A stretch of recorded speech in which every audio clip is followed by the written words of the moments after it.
Gatnya, Guam.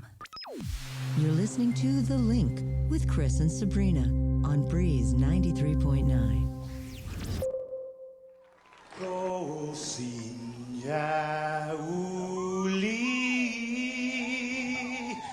di sombran selten mak etzu ita saluda antes diu hum niga Radzaudzan malak estrezas durante todo el memu a nogi distancia como kupugi palu zangiman malak guafi Ikonum nasugi airi prebatu la noci nai banderata gaigi pues atan fanni bandera kau Esta pagua pumalapa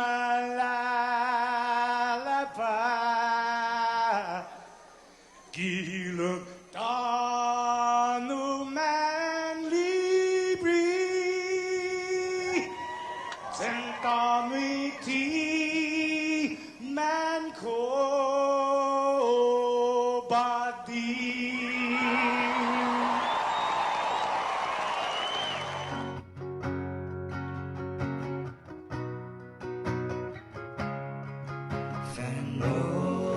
Chamoru Puritanota Kantai Matuno Nyagi Toru Iluga Paraiona Parai Gloria Abiba Isla Senpada Paraiona, Parai Gloria, Abiba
Dashing through the snow and the one-horse open sleigh.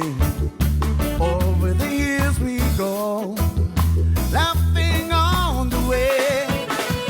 There's some about to speak, making spirit bright. What a fun it is to ride and sing, singing songs to the night. Oh, jingle bells, jingle bells, jingle all the way. Oh, what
All right, time. Good morning, Guam. Time right now. It's exactly 6:13 on a Monday. It's the first Links show of 2021.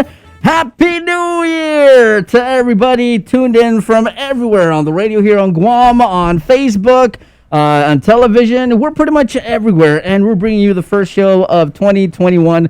Welcome to the show. It's The Link, being brought to you by Calvo Enterprises and IT&E with your host, Sabrina Salas Matanati. In the Zoom room, we have Andy Wheeler. Also in studio, we got Jason Salas, Joe Sir, and myself, Victorious. Welcome to a brand new year and the first show of the year. Good morning, guys. Good morning, everybody. You guys have a Morning! good... What'd you do for New Year's, Andy? Absolutely nothing. Hey! Which I've been for pretty much all of the year. And that night, I was in bed by 10:30, knocked out.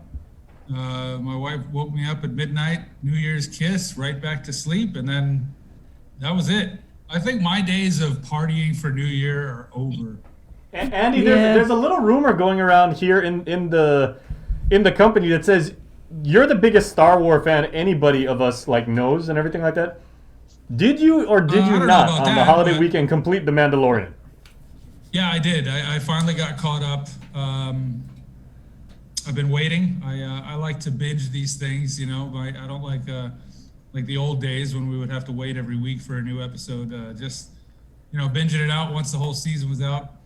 It was excellent. It's really well done because, there's so much talk about how the main franchise has kind of gone off the rails. And so they put so much, Jon Favreau and Filoni, they put so much into this series that I think it's great for the franchise.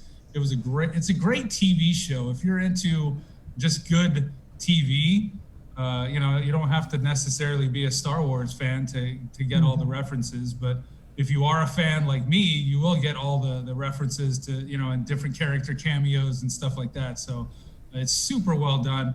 And I'm happy that we've got some like that. And I'm looking forward to the new stuff they've got too. Okay, well, one other thing that's kind of interesting is Sabrina's phone, right? If you have Sabrina on WhatsApp, this is something I like to do because it's just hilarious. You always go to her status on WhatsApp and it always says online because she's always on her phone, right? But on Friday and Saturday, I actually looked at her status and it said last checked 3:28 a.m. and it was 11 in the morning and I was like, wow, she hasn't been on her phone in 8 hours. So I shot her a message and I was like, you're watching Cobra Kai, aren't you? So yes. Did you binge the entire season 3? Yeah, I did. My son, he loves that, so sometimes you have no choice. So I actually woke him up and I was like, hey, Cobra Kai, there's a new episodes on and do you want to watch it? And this was at 12. So he got up and he watched it. We watched it together.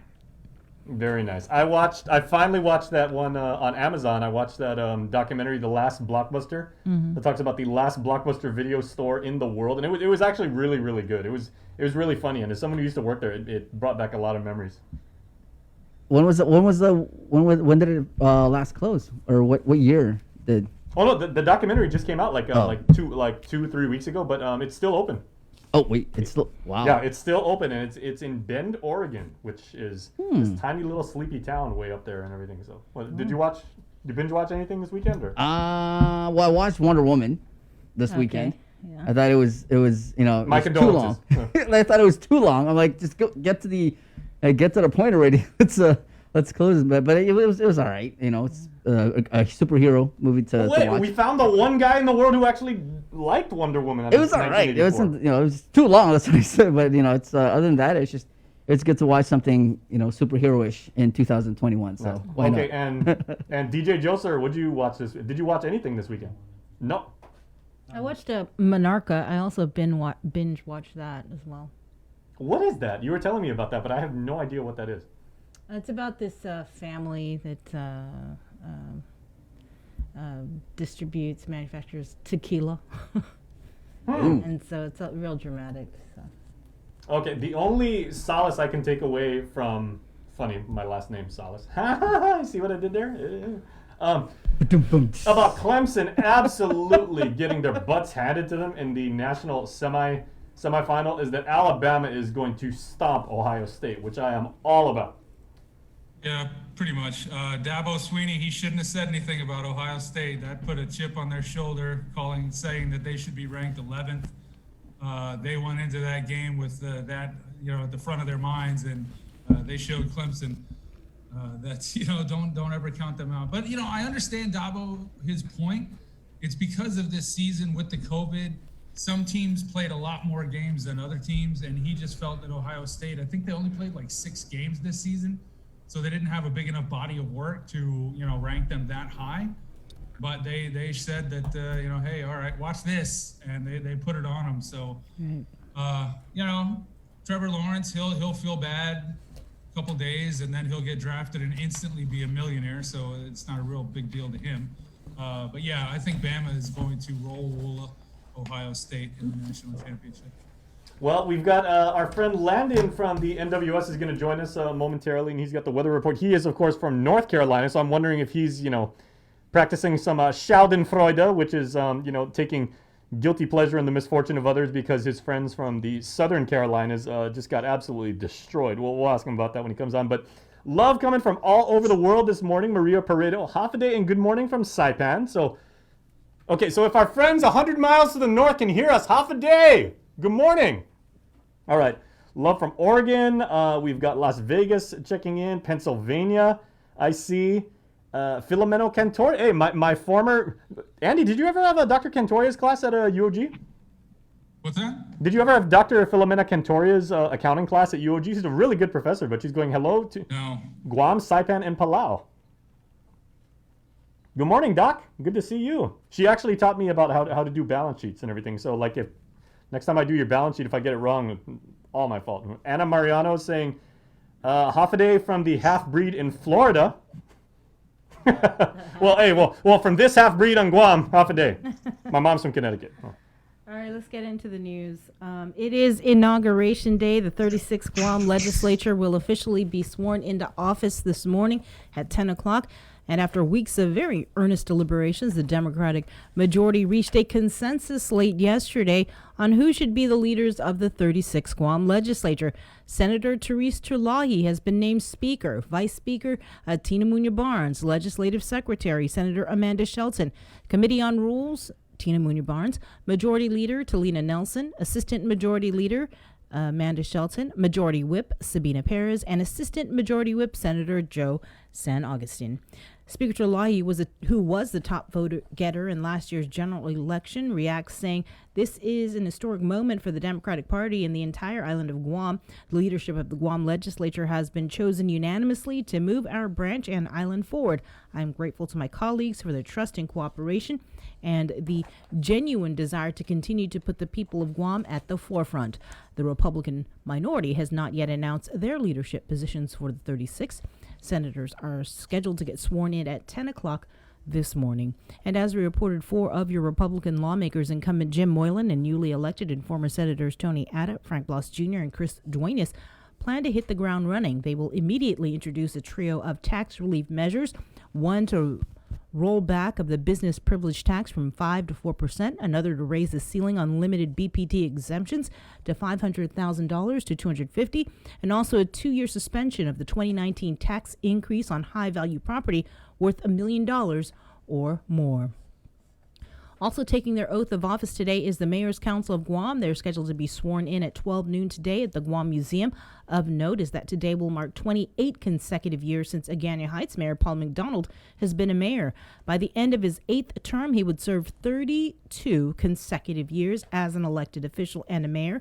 According to his supporters, this makes Mayor McDonald the longest consecutive serving elected official, longest consecutive serving mayor, most terms served as president of the Mayor's Council, serving 9 terms, and the longest serving president of the Association of Pacific Island Local Governments of Marianas Mayors for Guam and the NMI. KUAM will be live streaming the event from Hagåtña, as again scheduled for 12 noon today, and as a result we will be pulling out of this show at 8 o'clock this morning. Members of the Guam Education Board in the meantime are scheduled to be sworn in as well during a virtual inauguration ceremony, which is scheduled for 1:30 this afternoon. Serving on the board will be Dr. Mary Okada, Maria Gutierrez, Peter Alexis Atta, Mark Manjola, Lourdes Beneventi, and Robert Crisostomo. Meanwhile, Governor Leon Guerrero announces the following cabinet appointments. Sarah Thomas Nedadog, who is a longtime advocate for human services, has been tapped as executive director for the Office of Homeless Assistance and Poverty Prevention, or OHAP. Edith Pangilinan has been named the president of the Guam Housing Corporation. Michelle Santos has been tapped as the Banking and Insurance Commissioner. She previously served as Deputy Director of the Department of Revenue and Taxation and was the Assistant Executive Director of the Guam Board of Accountancy. Frank Leon Guerrero has been appointed as Deputy Director of Rev and Tax. He is most noted for his background in public safety. David Cruz has been tapped as the Administrator of the Guam Recovery Office. Tim Uggan has been appointed as the Director of the Guam Veterans Affairs Office, and Crystal Paco San Augustine, who we have mentioned several times, has been tapped to be the Communications Director for the Office of the Governor. Busy weekend for GFD. Just before 6 p.m. yesterday, units from the Guam Fire Department responded to a report of a distressed paddleboarder and a kayaker at Matapang Beach in Tumon after lifeguards called 911. Units were able to recover the two men who were assessed on board the rescue boat before being brought safely back to shore. Then on Saturday, GFD, along with the U.S. Coast Guard, responded to a pair of distressed kayakers off Mauricio Pier. Thankfully, both made it safely to shore. Also on Saturday, GFD responded to a distressed paddle boarders in Tumon. A pair of Good Samaritans came to their aid, assisting with bringing them safely to shore. One child was checked by medics, but did not need to be transported. Governor Leon Guerrero and Admiral John Manoni have signed off on a new programmatic agreement which guides the protection of historic and culturally significant sites during military training and testing. ADLIB says it improves on an agreement signed in 2009, but is only the first in a series of renegotiations that are planned. Nestor Lecanto reports. Acting State Historic Preservation Officer and Governor Senior Advisor Carlotta Leon Guerrero says one of the most significant improvements is that it allows more input from local experts. This is saying that we want people from our community, traditional practitioners that we know that are subject matter experts to us, to be able to come in and have eyes on this situation. It also mandates cultural sensitivity training for military personnel and contractors as developed by the SHPO.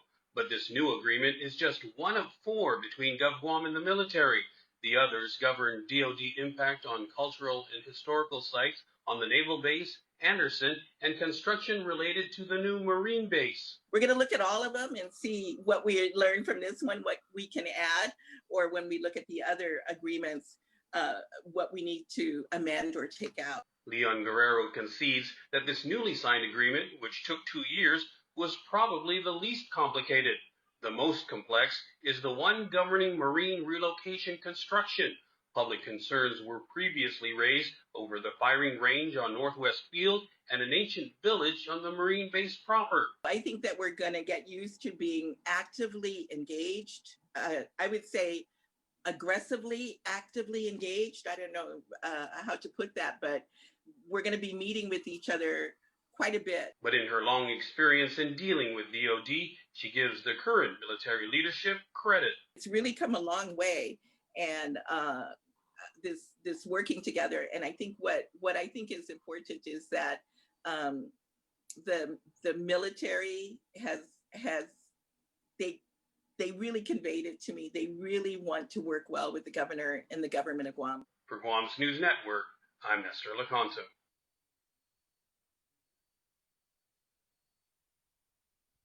Nestor, the Joint Information Center reports that 1 out of 57 test samples came back positive for COVID-19.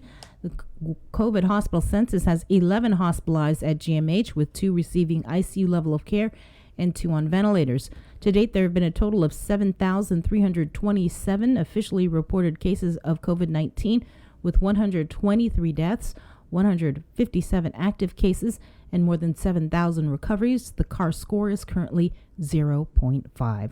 Also, community testing resumes today and tomorrow at Guam Community College from 8 a.m. to 12 noon. The first hour on both days will be reserved for GCC students, faculty, and staff only. Public Health will offer up to 300 tests per day on a first-come, first-served basis. For the safety of the community and the nurses, only 4 people per vehicle are allowed to be tested. No symptoms are needed to qualify for testing. Please bring a picture ID. With more news, here is Peter Santos.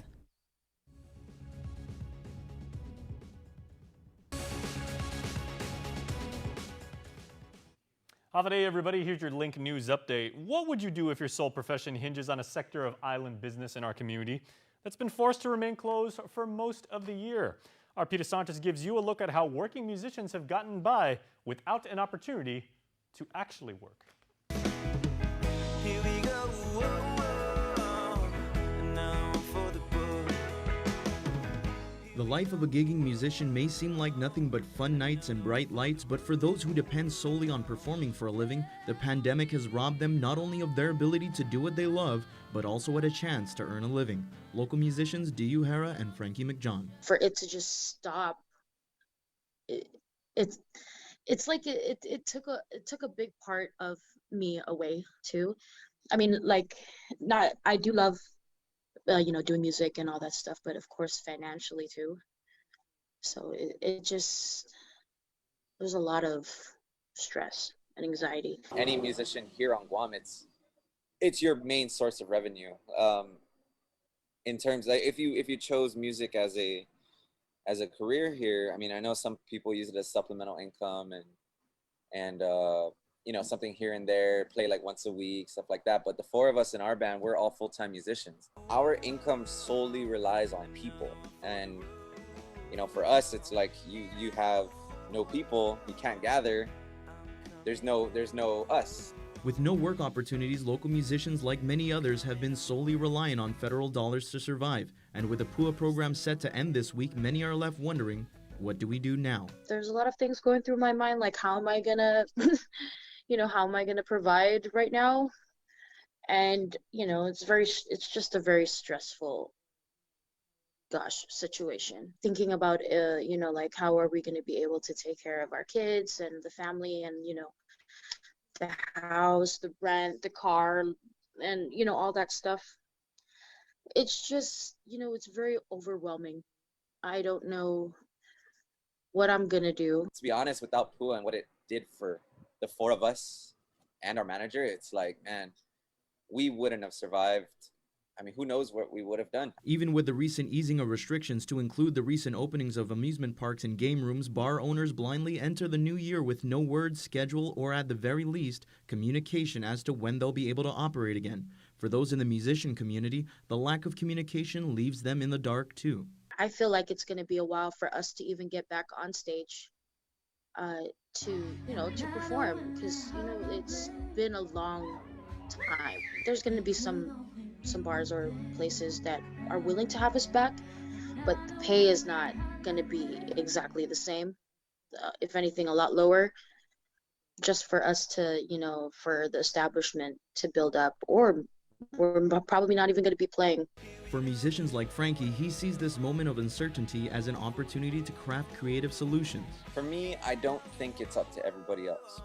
Personally, I don't think that we should continue to rely on other businesses to give us business. Personally, I think we can definitely start something, either government, not even necessarily government funded, but maybe government supported. Bring us to the table, ask us what you could do for us and what we can do for you. How can we be more creative in giving musicians opportunities? Reporting for Guam's News Network, I'm Peter Santos.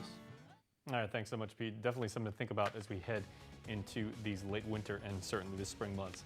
All right, let's get you back to more streaming show right here on The Link.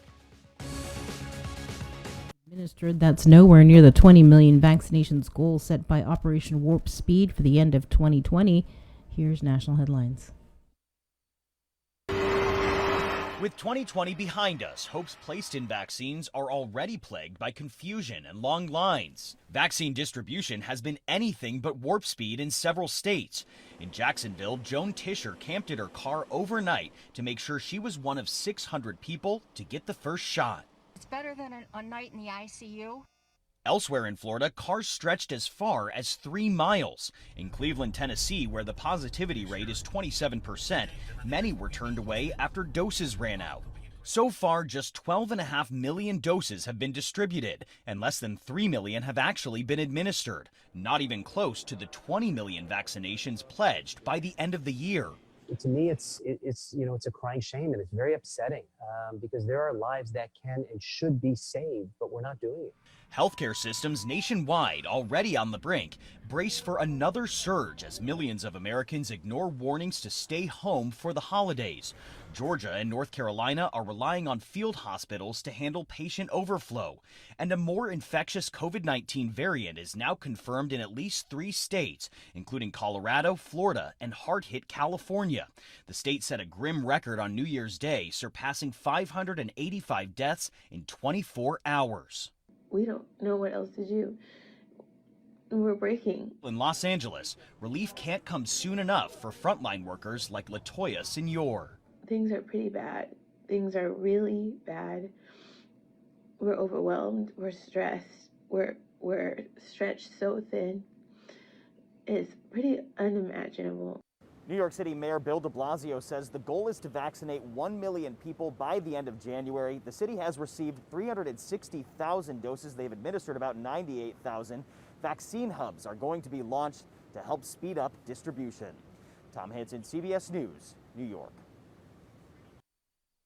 We now head into our Zoom room where Landon Idolette is standing by with your work week weather forecast. Good morning, Landon. Happy New Year. Good morning, Sabrina, and Happy New Year and Happy Guam. How are you all doing? All right. How about you? Good to hear that. I'm doing good. I had a pretty good vacation. I stayed here on island, as you saw a couple weeks ago when you visited my house. But I'm back to work. It's a new year, so I'm excited to get the ball rolling. And I really want to get active with the Weather Ready Nation later this year once COVID allows that to perceive that we can start interacting with people, having people in our office again, and really go full force with outreach and education efforts out of our office. So it's great to start a new year, and I'm excited for things to come in the coming months. Yeah. I think so weather-wise, we do have a lot of action going on. I'm gonna turn my camera around. There we go. We have a number of advisories that have been almost permanently in place the last couple of weeks with the strong trade winds, the hazardous seas and surf. And this is what we're looking at this morning. We have a high surf advisory out for north and west facing reefs, a small craft advisory, and also the ongoing beach hazard statements for the man-o-war that continue to wash up on shore. Now, speaking about the seas and surf advisories, currently all of our forecast points across Micronesia, the Marshall Islands, and Palau are under a small craft advisory for strong winds and hazardous seas. And to put it in perspective, that's roughly the continental U.S. Our area of responsibility goes from Palau all the way to Marshall Islands, and inclusive of the Mariana Islands. Now, all of our main islands, they are dealing with hazardous seas. So it's a very large area across the Western Pacific dealing with these strong winds and large seas. So more specifically, what we're dealing with is that remaining residual hazardous surf along north and west facing reefs because of that large, long period north swell. That's what we were dealing with a couple of days ago when that cold front zipped off north of us, passing off of Japan and China. That stayed well into the North Pacific, but those large swell emanating from the strong winds well to our north, they reached our shores and brought those hazardous surf conditions to the island. And I know you mentioned earlier a number of rescues off of Tuman Bay, a number of paddleboarders and kayakers. That's the tricky situation because the weather outside is great. It's beautiful weather. The winds weren't that bad over the weekend, but we had these large swell coming in, these long period swell. They're beautiful to look at, very well organized with the long period swell. And people might not realize the danger with those strong currents that look just below the water surface. And that's what probably caught people off guard in Tuman Bay and other locations around the island. So when we have these surf advisories out for west and north reefs, this is the west facing reefs, that's inclusive of Tingisan, all the way up to western Retidian beaches, off of Oka Point, Arodi Point, and then on down southward towards Agate, Sela Bay, Seti Bay, and Umatic, and then on down towards Marito. The north-facing reefs are inclusive of Retidian. That's one of the most dangerous areas where they had their beaches closed through the weekend because of that hazardous surf and the strong currents up there. also Tengisan, Tuman Bay, all the way around to Hilton, Ipao, Pacific Star, Fiesta Beaches, and then along Agana Bay, and then all the way towards Apple Harbor. So these were the hot zones over the weekend. We're going to see the surf gradually diminish through the day. The current forecast does have surf advisories decreasing below hazardous levels around 8 o'clock this morning. I suspect the west surf advisory, that should be able to drop as planned, but I think the north reefs could still remain hazardous today because of that direction of those large swell. It's swept around from the northwest now to the north-northeast. So the west is a little bit better protected and lesser surf, but the north will still be facing with a lot of stuff. This is that surf. There's large swell that came in over Friday night and Saturday. That came way in and very large, up to about 13 feet maximum swell height. It's been leveling out and it's going to continue to taper, but our sea conditions of around 8 to 10 foot combined seas, that will persist another couple days. So seas will remain hazardous, but the surf will gradually diminish with a high risk of rip currents still along north and east facing reefs the next couple days. So do look out for that. I'm going to come over to the radar now. And as you see, the winds are large and in charge. We do have that butterfly effect still in our radar. That's from the sea spray sweeping up into the radar beam from the stronger winds at sea. We're looking at fresh to strong trade winds over the open waters with wind gusts up to near gale force out in the open seas. So that's the concern for mariners out there. Rain-wise, we did have some rain about 3 o'clock hour. It shook and rattled my typhoon shutters this morning as it passed on through. Just some spotty showers, but the good news is these will be drying out. The current forecast may be updated for improved weather later this morning as these showers move on to the west. And this is our infrared satellite. Certainly not much going on out there. This is the stuff that pushed through about 3 o'clock this morning. Drier weather out to our east. And you notice the clouds are all white and gray in this imagery. That means it's all low level moisture. So no threat of thunderstorms or lightning or heavy downpours. So that's the good news. It's just spotty trade wind showers. And that's going to be the theme for the week to come. So once these showers push off this morning, it's going to be drier. I was talking to Mayor Hoffman. He had messaged me last night. I got back to him this morning. I hope he saw that with the mayor's inauguration or the swearing in. That's going to be later today. Looks like the forecast will be great for them if it's an outdoor event. It might be a little breezy in a passing shower, but certainly not a washout. It'll be a great event for the mayors over there. And then I'm going to flip to the water vapor. Very dry air. Other than that low level moisture that's keeping those spotty trade wind showers here at the surface, we see a lot of yellow, and that's the good news. It's going to be very dry out here. We are the dry season, so we're going to get spotty showers, but as far as these soaking rains, they're not going to be too frequent over the next couple months. And looking ahead, that's going to increase our fire danger as we move into January, February, and the March months. So I'll be talking more about that in the future. I do want to hit on the winds again. This is the polar orbiting satellite showing the wind speeds at the surface. We're looking at 20 to 25 knots with gusts upwards of 30 knots on the open waters. This is what we're dealing with, and this goes all the way across the region to the dateline and then on east of the dateline. So we'll be dealing with this for a while, and this will be the scene for us in the coming months. As far as a similar event like what we had over the weekend with that large north swell, those cold frontal systems come off of Japan and China. They'll be passing through to our north, and from time to time we'll get that large long period north swell, and that's going to generate the hazardous surf. So we'll make sure we communicate that in the weeks and months to come before those large swell come over our region. We could see a little bump in north swell late this weekend, but not like what we had this previous weekend. So real quickly again for this afternoon, you got a call from Robert Hoffman about the weather today for their, Jason, that's outdoors, the inauguration. Okay, so it maybe a little bit of rain, but a lot of wind. It might be a little bit breezy, but the rain, not so bad. It's going to be, if there's any showers, it's going to be brief and pass right on by. So It's otherwise going to be breezy and mostly sunny for the midday inauguration. Okay, sounds good. Because we're handling the live stream production of that event, so we just want to make sure. You should all be fine with that. All right, sounds good. And so this weekend, if I want to take my son to the beach, would we be okay? You'll be fine. Do check the forecast because, like I said, it could be near hazardous levels, but we don't expect the large swell and the large surf that we had this previous weekend.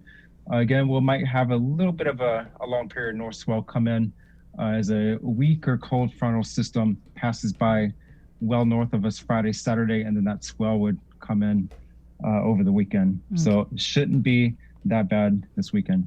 Yeah, it seemed pretty treacherous over the weekend. I was going to take my boy to the beach Saturday and Sunday, but each day, like Saturday, was like we got the story about the rescue, and then Sunday there was another story about a rescue, and so I was like, yeah, you ain't going anywhere. We're just going to watch Cobra Kai for the 10th time. Scanning the social media pages for any rescues, and that's always my biggest fear when that happens, and that's what motivated me back in 2017 when some paddlers headed out of the Ganya boat basin and they capsized right there in the inlet. That motivated me to really start a focus on the social science and the communications aspect of how we operate here in the region and how we can better communicate, because to some extent I take that personal when incidents happen with water rescues and stuff, and thank God over the weekend everybody survived. Yes. From what I'm told. So that's the good news. Mm-hmm. And even on the eastern side with all the jellyfish, have you seen all those pictures? Yeah, I see a lot of the photos from Jeff's Pirates Cove, and he's been an avid supporter of our operations and given us information, especially what he's seeing on his side. So that information is very useful to us, so we can then communicate and put out proper hazards. So these jellies, they'll continue probably as long as the trade winds are howling across the region. That's a typical thing for this time of the year. So do watch out if you're on the east side. I know some people like to hike on the jungles of the east and then go out to these exposed beaches, and that could be a hazard over there. Yeah, and it's terrible when you look at those pictures. It's like thousands of jellyfish. Yeah, the first time I saw one, I was in Kwajalein, where I was stationed before coming to Guam, and I didn't know what it was. They should have had that in some of the Welcome to Kwajalein training. And I saw it, I'm like, oh, what's this little bubble? And I picked it up, and I'm like, it's so cool, and you just pop it. And I thought it was trash or something. And then somebody said, oh, there's jellyfish all over the beaches. And I'm like, oh, really? How big? And they said, it was little small ones, looked like bubbles. I'm like, oh, crap, I just picked that up. So you got to be careful. They're fun to walk on. They're fun to pop, but I wouldn't recommend it, especially if you're both. Landon, we have a breaking story. That would be PETA on line 1. That would be PETA for you on line 1. All right. Thanks a lot, Landon. Yeah, you're very welcome. Happy New Year. And as far as the sports, I know you were talking about the sports earlier. Oh, boy. You know, I always like to keep it in the Carolinas, unless we're battling University of North Carolina, they can go down the drain. But otherwise, if it comes to any other out-of-state team, I really like to keep the successes in the Carolinas, even if it means University of. So I can live with that. But it looks like NC State did lose a bowl game. Which is unfortunate. That's my team, but it brings back memories of being in the marching band years ago. My brother and I, we traveled to the Orange Bowl, the Gator Bowl. Those were some great years, a lot of fun, and that was really when we traveled. So. I know there was a Cotton Bowl, wasn't it this weekend, Jace? Yep. Yeah. Okay. I remember one year the University of North Carolina, they went to the toilet bowl. They didn't do so well. Oh, wow. Whew. All right, Landon. Sorry, Carolina. All right, we'll see you next week. See y'all next week. Stay tuned. We're going to have more on the link after the break. GU Self-Storage, conveniently located near the Harmon McDonald's. We offer affordable rates, online payments, and auto bill pay for your convenience. Plus gate access daily from 6 a.m. to 9 p.m. Call us today at 648-7867 for more information. Alpha Day A1C Selectors from the 254th Security Forces Squadron, Guam Air National Guard. I'm currently deployed and detached to the 380th Expeditionary Security Forces Squadron. I would just like to wish the island of Guam, family and friends, most especially my loved ones and children back home, a very Merry Christmas and a Happy New Year. I love you and see y'all soon. These special season's greetings from our troops is brought to you locally by McDonald's of Guam and KUAM Communications. We're doing a good job, Guam. In the past couple of weeks, we've managed to keep the CAR score below 5. Together, we rose to the challenge when the governor asked us all to strive for 5. In the past couple of weeks, we've not only brought the CAR score way down from being in the high 40s to below 5, we've shown the governor that we're capable of altering the course of this pandemic. We were on a path to uncertainty, but now because of all of our actions, we're doing better. But better doesn't necessarily mean that we are out of the woods. We still need to watch our distance, wash our hands, and wear our masks. So please keep striving, Guam. We got this. In the spirit of the Christmas season, enjoy the presentation of No Benen Niño starting December 24th through January 1st, 2021, airing at 5:30 p.m. on KUAM TV 8 and again at 6:30 p.m. on KUAM TV 11. Presented by Addis Trust and Investment. Location, service, trust.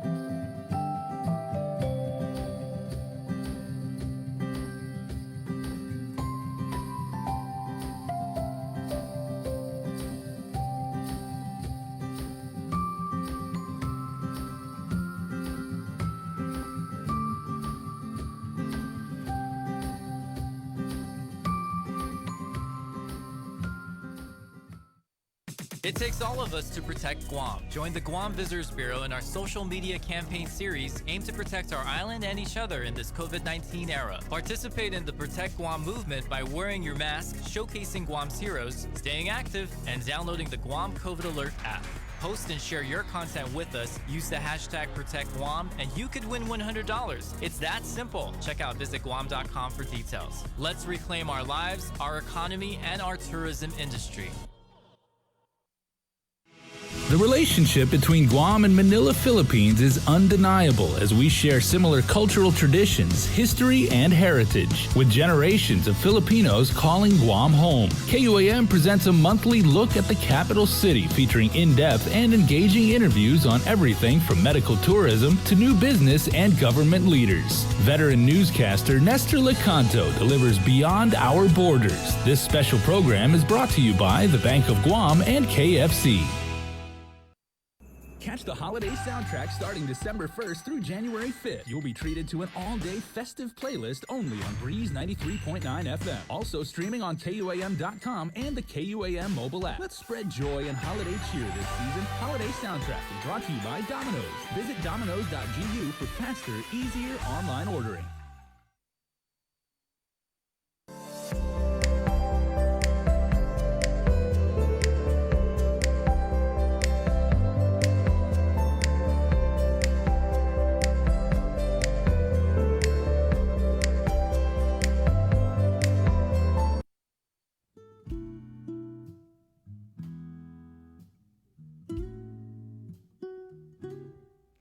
Today, everybody, welcome back to the link. We're going to go straight into our Zoom room where we are going to talk to Donna and David Espinoza, serving their second term in hotel quarantine. But before, when we last talked to them, I think it was back in August, and they were serving time over at the Ocean View Hotel and having some issues there. They're now over at the Dusit, I believe, Outrigger for their second term of quarantine.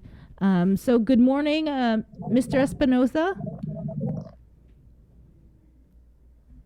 Nobody said? Yes, good morning. Alpha Day. Good morning. Good morning. So, good morning, Sister Sabrina. Good morning. So you guys, Yes. So you guys are back in quarantine? Did you guys just come back from an appointment off island? Honolulu. Half a day. You went to, what did he say? You guys went to Hawaii. Was it for another medical appointment? A medical problem for heart and high blood pressure. Mm-hmm. So this is part of your periodic medical checkups in Hawaii? Yes. Okay. And so tell me about how long you've been there in quarantine. How long you been in Honolulu? 1 day and a half. So you went to Hawaii for a day and a half for your medical checkup for your heart issues and high blood pressure. You arrived back to Guam, and you've been at the outrigger, right?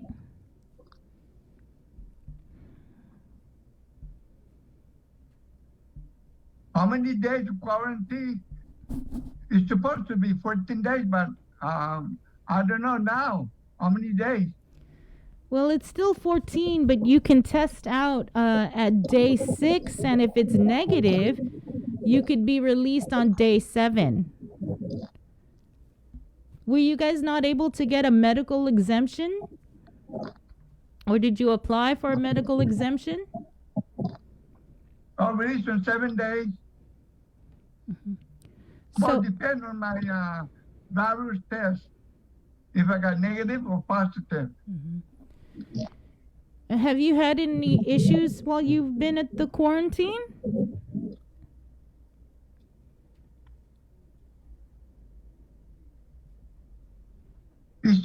Issues. Have you ever had issues here at the hotel? Hotel have issues. Do you have issues here? How was your stay? I got something to tell you. Okay. Okay, I still don't understand when the people got problem on his health,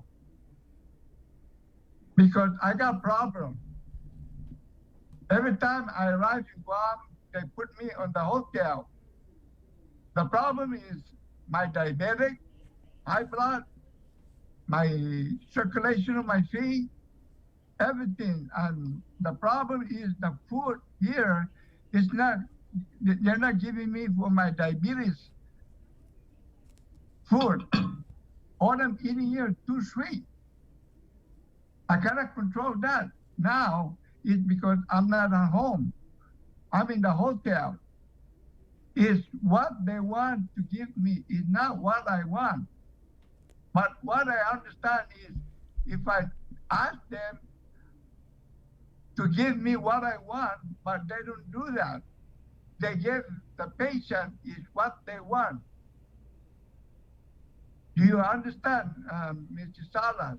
Yes, I understand. Prior to arriving, Donna, maybe you could answer, did you guys fill out any forms about his dietary restrictions or needs?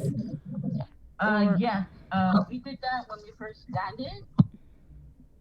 And we spoke to the National Guards about it, about my dad's conditions and what food he can eat and what he can't eat. So that one was very clear. But when we got to the hotel, it's every time breakfast comes or lunch and dinner, they would serve him, another kind of food. Instead of soft food, the food will be hard. And every time when we eat, we feel sick. My father will be, headache, dizzy, stomachache, and especially me too. It's not, the food that we eat here, even if we don't like it, we got no choice. But every time we eat the food, the smell is not too good. It makes us want to throw up, and even up to now, I'm still sick. So, like with stomachache, dizziness, yeah, it's terrible. Mm-hmm. And so you reported this to the National Guard about his... Yes, I also reported to the front desk right. and the National Guard, but the National Guard's not you know, They cannot do nothing. that they can't do anything about it because they're not the cook. Right, right. So you guys are kind of left eating whatever it is that they give you then. I mean, there's nobody yes. else that. What about public? Is there a representative from public health there that you can address these concerns Well, to? the nurses, I mean, they're very great. I mean, they always call to see, check on my dad and to check on myself too, because, we were feeling sick. And I told them about the food and stuff, with the smell. So, I mean, they're pretty great. They even also come to our door and, they'll take our blood pressure, our oxygen. And yeah, pretty much they're very great. I mean, the National Guards too, this year they're pretty much polite and very much respectful. So, I thank the National Guard officer. Good job in training your National Guards because they're pretty good, this year. Mm-hmm. It's just that the problem and the issue is the cook, with the food and stuff. The more we eat, the more we get sick and feel sick. Have you, did you guys apply for or look into applying for an exemption to quarantine? No, I see. No.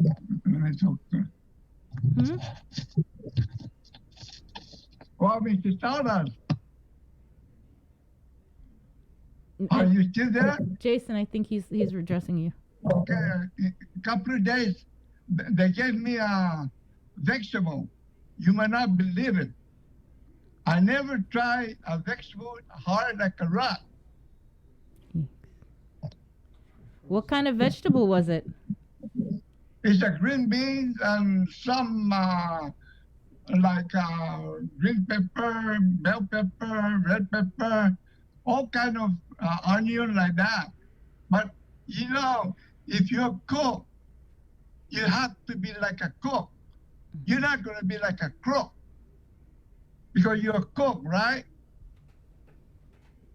I'm a very strict in military. Mm-hmm.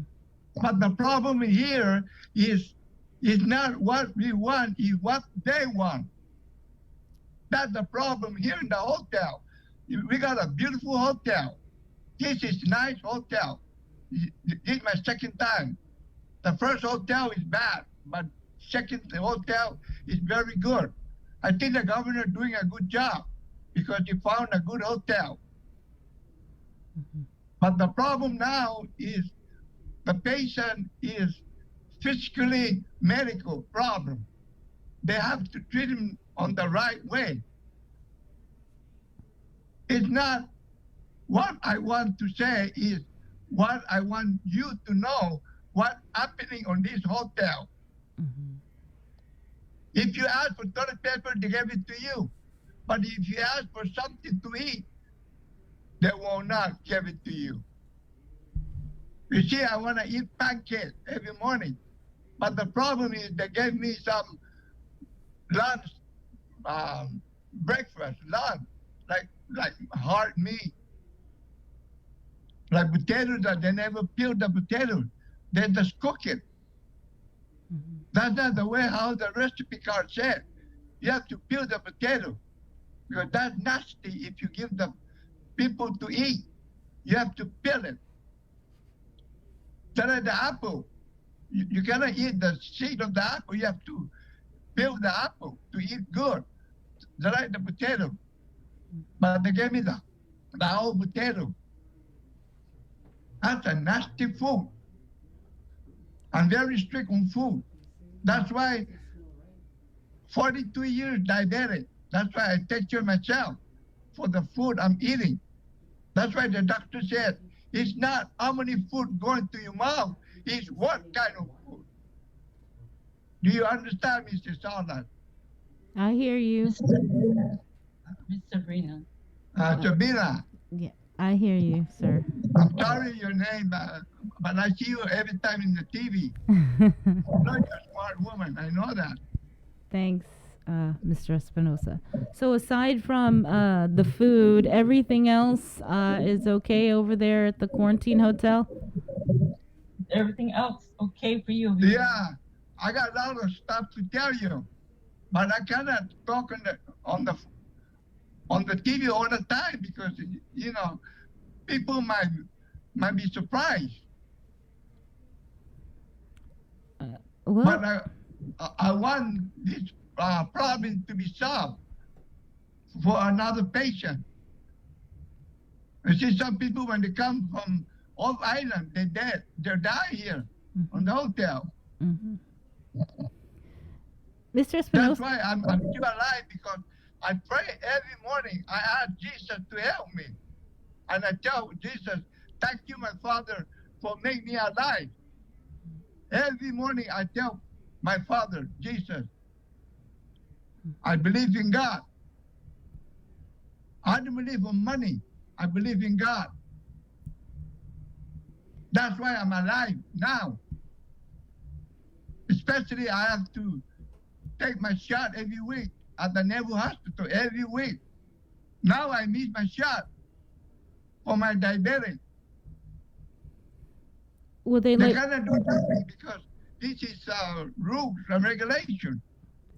But they should understand that I need to get shot every week. Donna, does the hotel or the public health know that he needs to get his shot? And will they release him to get his Yes, shot? but there's nothing they can really do because, of the coronavirus going around. They don't want to, come here and they end up getting the virus. So pretty much that's what they've been telling us. So they're saying that they will not allow him to leave at least to go get his shot? Right, correct, because of, of the coronavirus. Well, we've had other people who've left the quarantine facility for medical appointments. Right, and I even spoke with the nurses at Public Health and FHP. They would, come by and I will ask them, explain to them. But my father cannot be released until he is negative. And he has to wait until day 6. Is that for the test? I see. Well, I got another problem to tell you again. Is every time I get mad, my heart pumps so fast. That's why I have to go back to Hawaii again for monitor, for 2-week monitor. They have to know why my heart pumping too fast. You have to be monitored for 2 weeks. It's not one day. They will not figure out why you have to be 2 weeks. When do you guys plan on heading back then, Donna? Yeah, my doctor secretary tried to call the VA to let him understand the problem is to know why my heart pumping too fast. I have to be monitored for 2 weeks. Then they'll find out what the problem. They cannot find out now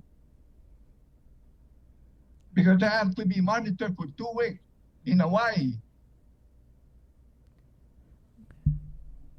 When they said, then I asked approval for the VA in January 25th. We don't know yet because I got an appointment here in Guam. Especially my ears, I got infection, both ears. It's very, very bad. My ears now draining. The water coming out of my ears, I think, very stink. That's why I'm still alive, because my Father Jesus helping me now. Nobody helping me except Jesus. People got to believe in prayer. If you don't believe in prayer, you're dead. Jesus will take you. You have to pray. That's why we got all these World War III stubborn. We're going to die for stubborn. Because the people don't pray. All they think about money, money, money. That's not right. You have to pray to God. Because that's why God pissed off. This is World War III. This is worse. Very, very bad. It's not how many, what you call it, the faith, this one. You, even though you were 1 million faith, if Jesus said, come here, you better come. God, the one that's taking you, is not taking from the virus, from the, what you call this again? This, I don't believe in this. I believe in God. If I'm going to die, God will take me. The virus will not take me. You have to have bad kidney, bad liver, bad heart. The virus can take you. But other than that, if you got good system in your body, the virus will not take you. Can I ask you something? Just to follow up on the food situation, is anybody allowed in your family to drop off food to you guys? Yes, they are allowed to. Okay. All right. So And I believe the policy is one visitor per day. They can do that once per day. a visitor to quarantine? But you can have somebody drop it off at the front desk once per day. Like you can't have people throughout the day. The once per guest. Okay. Yeah. My family will be dropping some food today for my father and myself too. Mm-hmm. How difficult has this whole thing been? Second time in quarantine, and I mean how difficult has it been? This is the second time you guys have been in quarantine. You've been through it before. Is it better than the last time, or? Well, I would say I would rate it 1 to 5. I would say like 4, and the reason why, because when the first day quarantine here, and at Dusted Hotel, there was no microwave. We had to request for one. And then one of the National Guards, brought the microwave to us. And then, at the back, the plug is not really too good. Like the wires are all showing. And when you open up the microwave, it's kind of like hard to open. So I would say the microwave is broken because it's not supposed to be hard to open, especially for the patient. And the patient's going to try to open the microwave. It's very hard. So other than that, it's just actually the food, the smell of the food. And the food, when it's hard and stuff, you can't even chew on the potatoes or the meat. It kind of hurt my tooth at the back because when I bite down on the meat, it was hard. And we did request for soft foods. So I really don't know what's going on downstairs, in the kitchen. All right. Well, thank you for coming on, Donna and David Espinoza, and sharing your story over there at Quarantine Hotel over at the Dusit. You guys take care. Any final comment, Mr. Espinoza? Any other comments? Yeah, I got one more comment again. I want the people of Guam to understand. We have to pray. That's the problem. People got to pray. They need to go out and have a good time. Because that's what Jesus wants. We have to pray. Ask him for help. All right. You cannot ask the President of the United States help because he is the one to pray too. Even the governor praying too. Everybody got to pray. All right. Thank you, Mr. Espinoza. Show us your mask. Show us your mask. Show us your mask. Your mask. Show them your mask. Put it on. Huh? Put your mask on. Yeah, I got it.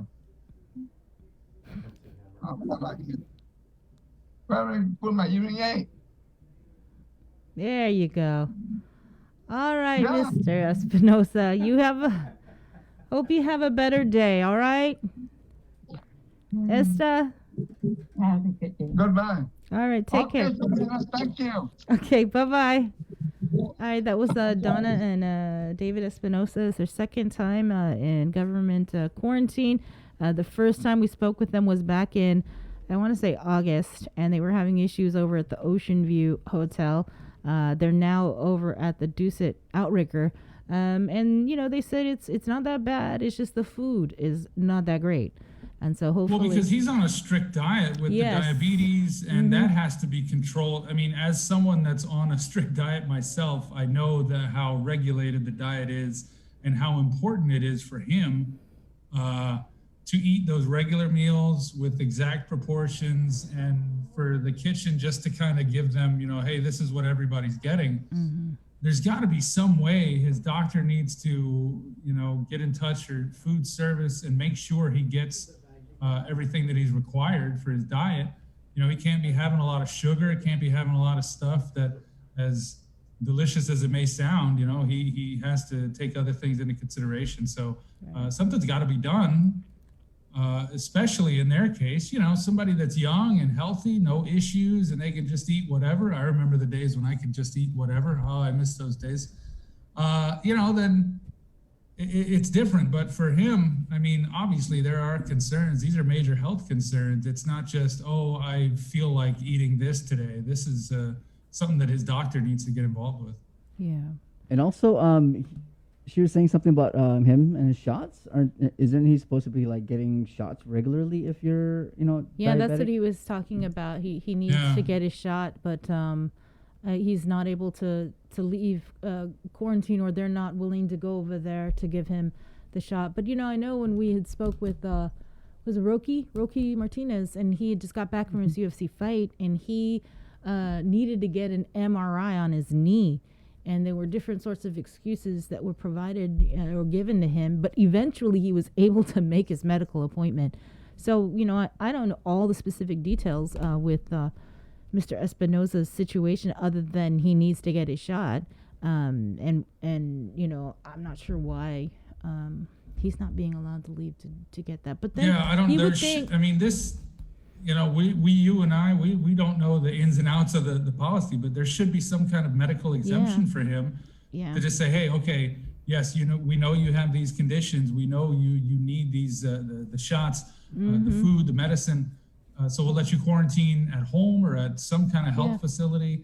And, at the beginning of this whole thing, when the quarantine first started, I can understand that, hey, we're just making this up as we go. But now, we're creeping up on a year into this, and they haven't figured these things out yet. So, you've got to be able to learn on the fly and kind of adjust to what's happening, especially in a case like this. You can't just take, an elder gentleman and lock him away with all his concerns and then just say, hey, no, the thing says 14-day quarantine. That's the rule. It is what you it got to be is. able to look at it and think that, hey, that's a human being in there. So make some kind of adjustment. I don't know. That's just me. No, you're right. It makes sense. And I know that when we had Dr. Hoa, last week, he was saying that after the holidays, they're going to revisit the whole issue of quarantine, whether or not it's going to be cutting down the amount of days that you're able to, that you're in quarantine. I want to say it was like 3 or something like that, and being able to. Yeah, something like 3 or 6 or something like that. To test out. Yeah, currently it's 6 and then out on 7 if you're negative. So we'll see what happens as the Physicians Advisory Group regroups maybe this week and talk about the whole issue of quarantine. And I'm kind of surprised, he didn't apply for the medical exemption because clearly it seems like he's been going back and forth between Hawaii and Guam because he has all sorts of, he's diabetic and he has, what did he say, high blood pressure and other kind of heart issues. So hopefully. And all of those things put him at high risk of, serious complications from COVID. So,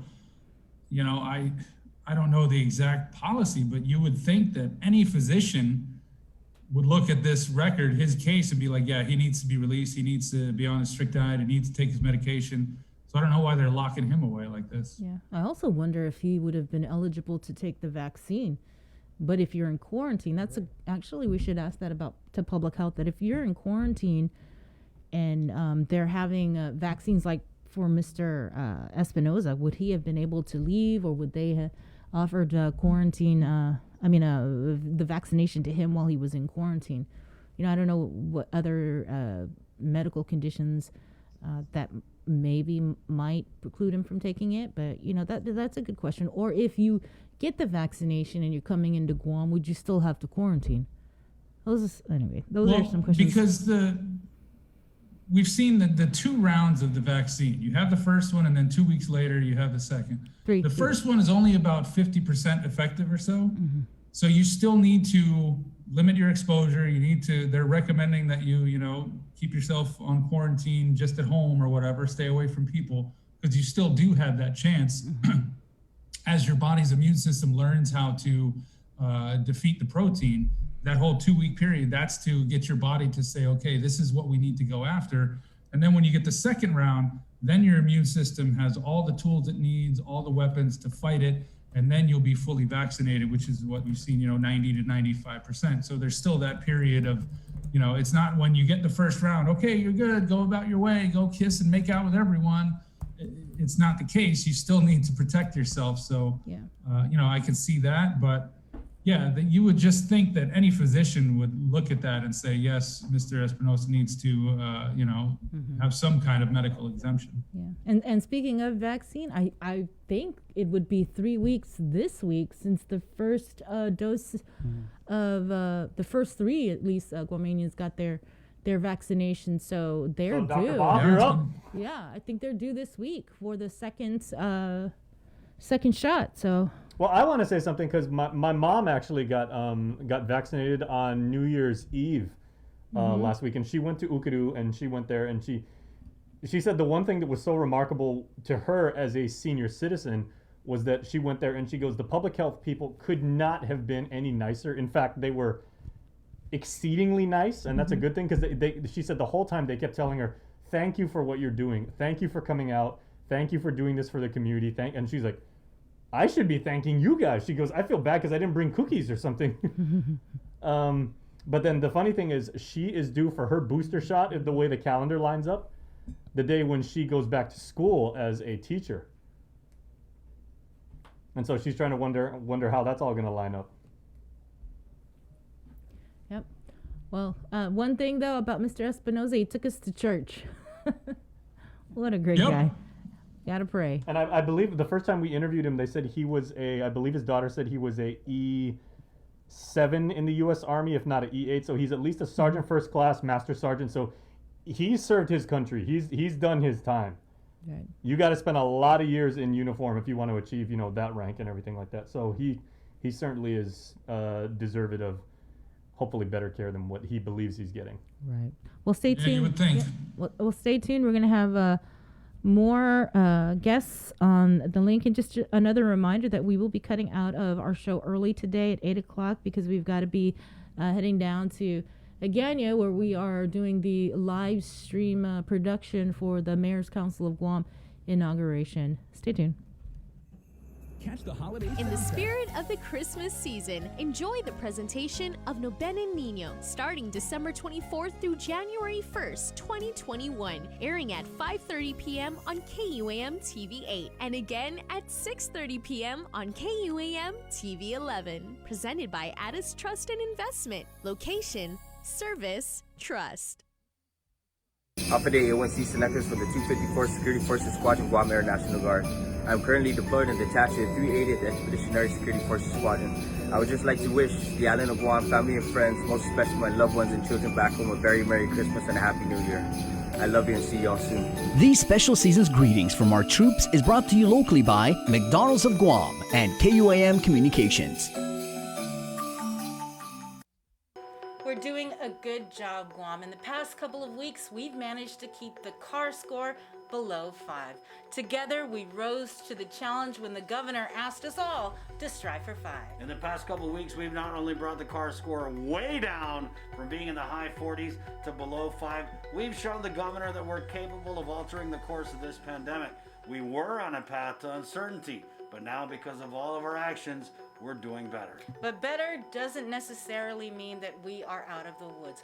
We still need to watch our distance, wash our hands, and wear our masks. So please keep striving, Guam. We got this.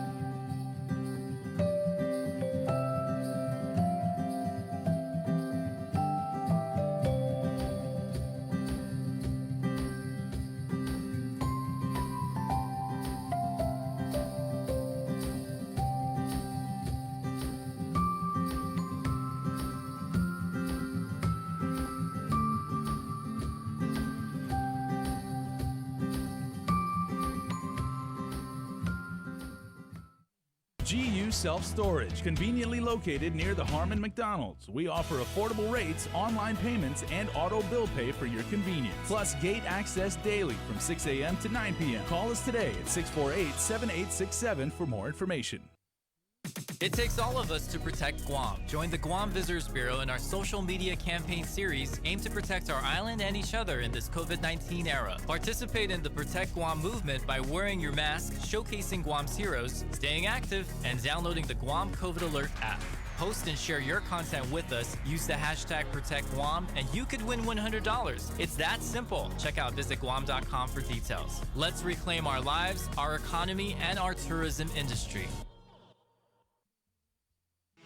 The relationship between Guam and Manila, Philippines is undeniable as we share similar cultural traditions, history, and heritage, with generations of Filipinos calling Guam home. KUAM presents a monthly look at the capital city featuring in-depth and engaging interviews on everything from medical tourism to new business and government leaders. Veteran newscaster Nestor Lecanto delivers Beyond Our Borders. This special program is brought to you by the Bank of Guam and KFC.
Oh man, you can add that to the new holiday anthems here on Guam. It's Caesar and his original.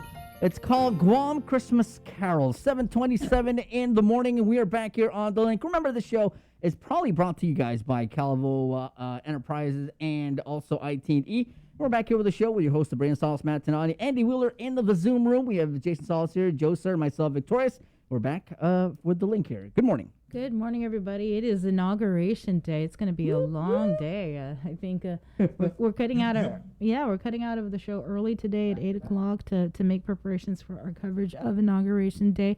Earlier, we started off the show talking about the ceremonies that are scheduled for today and how the Democrats, after weeks of deliberations, they finally made a decision on who is going to be the Speaker of the 36th Guam Legislature and other leadership roles. And so they issued their release, and a Speaker will be Senator Therese Terlahi. And, she was the top vote getter, I want to say a couple of elections in a row. So good for her, and congratulations to Senator Therese Terlahi. I think it's well-deserved. Vice Speaker will be the former Speaker, Tina Munoz-Barnes. Legislative Secretary is Senator Amanda Shelton. And Senator Munoz-Barnes will also chair the Committee on Rules, which everybody knows that's one of the most powerful committees, because that particular committee decides what bills are going on to session agenda, what bills are going to be referred to specific committees, and actually what bills will actually be entertained. It's a Majority Leader will be Talina Nelson. She was the former Vice Speaker. Assistant Majority Leader Amanda Shelton. Majority Whip Senator Sabina Perez. And Assistant Majority Whip is Senator Joe San Augustine. Over on the Republican side, we actually did just get the press release where Senator Jim Moylan has actually been elected by the Republicans as Minority Leader of the incoming 36th Guam Legislature. That's something that he kind of hinted that he was hoping to get, because Senator Telo Taitagwe, she basically said she doesn't want to have that responsibility in this particular legislature. Senator-elect Frank Bloss Jr., he was voted Minority Whip.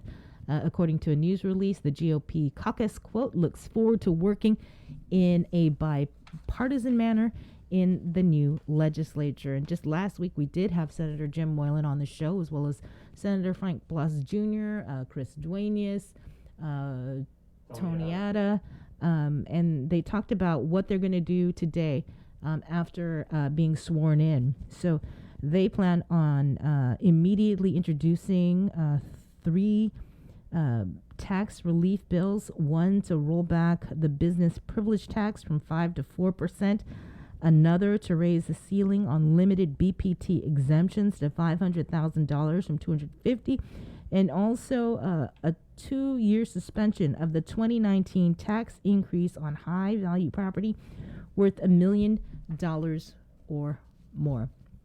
So there's a lot of work to be done for this 36th legislature with everything that's going on, all the public assistance and these tax breaks and stuff like that. Man, after 2020, I mean, the people are hurting. Everybody knows that. And as someone, myself, that's not a Democrat or a Republican, I do not care about which party has the advantage, which one gets their agenda pushed out there. The people need help. That's all that matters to me. I just want to see that, we talked to those senators last week and they said, we got to come together. We've got to meet in the middle, bipartisan, and that's what we need. We just, never mind your party, just think about the people, and that's what's most important to me. That's right. You're right. No more Republican, no more Democrat. It's the People's Party, and you need to work for the people. And some of these senators-elect working really, really hard. Obviously, there's a lot of backstage stuff that they've been doing. They're trying to figure out, who chairs what committee, who's going to support who, what their leadership structure is like. And amid all of this, you said Senator-elect Tony Ada returns to the legislature. He is a small businessman. He ran with Ray Tenorio, unfortunately unsuccessfully, as trying to be the lieutenant governor, but he's doing all of this stuff and everything like that. And on top of all of that this weekend, he sent me a friend request on Facebook. Okay. I mean, I'm not saying I'm anybody important or anything like that, but and hopefully, it sounds funny, but hopefully that is what a lot of the senators are going to do to reach out and connect in a more direct way to their constituency. Right. So the inauguration for the 36th Guam legislature, that is scheduled for 10 o'clock this morning, and then the Mayor's Council of Guam is scheduled for 12 noon today. The Guam Education Board, they're having a virtual inauguration, and that is scheduled for 1:30 this afternoon. As well, Adelup, they also made some leadership announcements. The governor appointing several different people to her cabinet. Sarah Thomas Nedadog, who is the Democratic Party of Guam chairperson. She's also a longtime advocate for human services. She's been tapped as the executive director for OHAP, and that's the Office of Homelessness Assistance and Poverty Prevention. Edith Pangilinan, the governor has appointed her as the president of the Guam Housing Corporation, so she replaces Alice Tyron. Most recently, Pangilinan served as deputy director of the Department of Administration. There's no word on who's going to replace her now as the deputy director of DOA. Michelle Santos, she is the deputy director of the Department of Revenue and Taxation. She now moves to, where is it? Banking and Insurance Commissioner. So formerly DRT, now Banking and Insurance Commissioner, taking her position. Which kind of is in the same vein. Mm-hmm. I mean, between, you know, like payments and accounts and everything like that. And to your point where you're getting, this one's interesting. Right. So taking her position as deputy director now is Frank Leon Guerrero. So he ran for senator.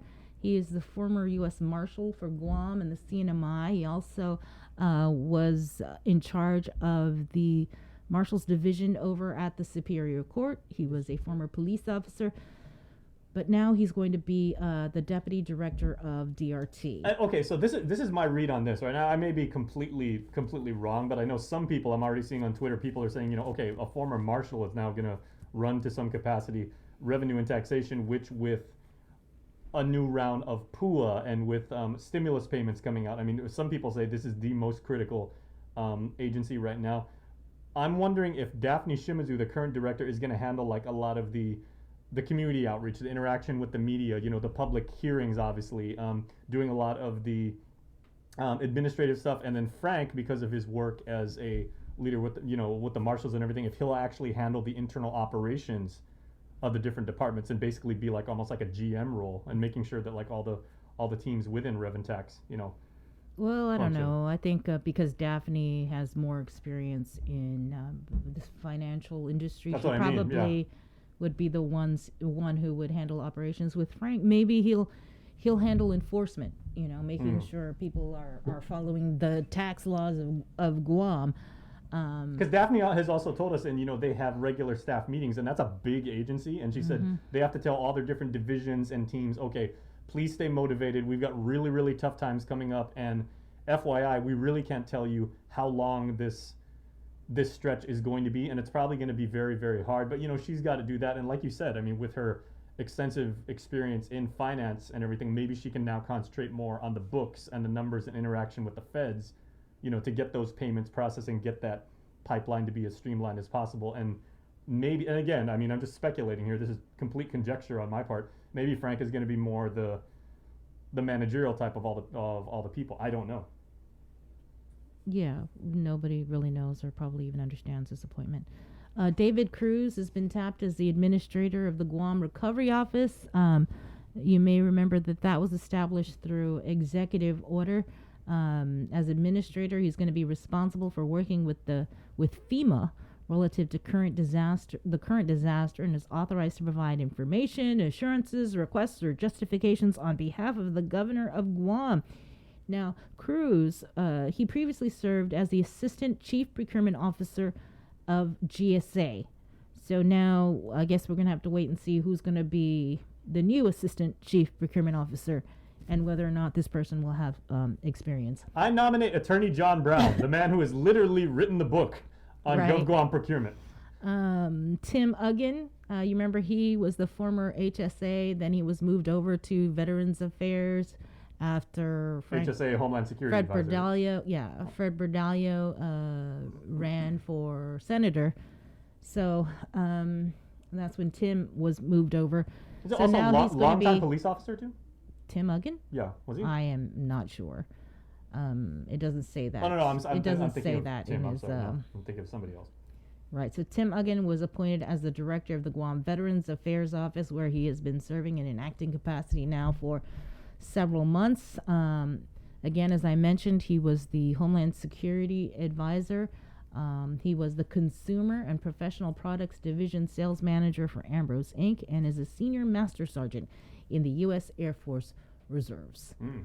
So I guess, That's a you know, lot of stripes. Esther Agagi has been serving in an acting capacity as Guam's Homeland Security Advisor. So we'll see if Adelup will make any sort of announcement on who will actually be the official HSA director advisor. And then Crystal Paco San Augustine, it's official. I mean, it's kind of been official already. She's serving as the communications director for the office of the governor. And she's been doing the work for 10 months already. I mean, give the girl the bump up. Right. So she replaced Janela Carrera. You may remember sometime last year. She was moved over to the Department of Public Health as the spokesperson for that agency. So we're just waiting for our coming up next on As the Gov Guam World Turns. Well, someone who does have experience in the position that he holds is Steve Ignacio, who is the chief of police. So we're going to check in with him just as soon as we connect him into the Zoom room, and he's going to be talking about his police officers finally being able to line up to get vaccinations. So stay tuned. We'll have more on the link in a moment. Alpha Day A1C selectors for the 254th Security Forces Squadron Guam Air National Guard. I'm currently deployed and detached to the 380th Expeditionary Security Forces Squadron. I would just like to wish the island of Guam family and friends, most especially my loved ones and children back home, a very Merry Christmas and a Happy New Year. I love you and see y'all soon. These special season's greetings from our troops is brought to you locally by McDonald's of Guam and KUAM Communications. The relationship between Guam and Manila, Philippines is undeniable as we share similar cultural traditions, history, and heritage, with generations of Filipinos calling Guam home. KUAM presents a monthly look at the capital city featuring in-depth and engaging interviews on everything from medical tourism to new business and government leaders. Veteran newscaster Nestor Lecanto delivers Beyond Our Borders. This special program is brought to you by the Bank of Guam and KFC. Go ahead and run this one by Burger King as well, taking over Cover Me. So here is another edition of Cover Me right here on the link. What's up, guys? Your boy Kevin Singer and your boy Jordan Moffness, and we're back at it again with another cover for you guys, but this time we're doing a Christmas song. This is Justin Bieber's Mistletoe. So Merry Christmas and Happy Holidays. Enjoy and vibe with us.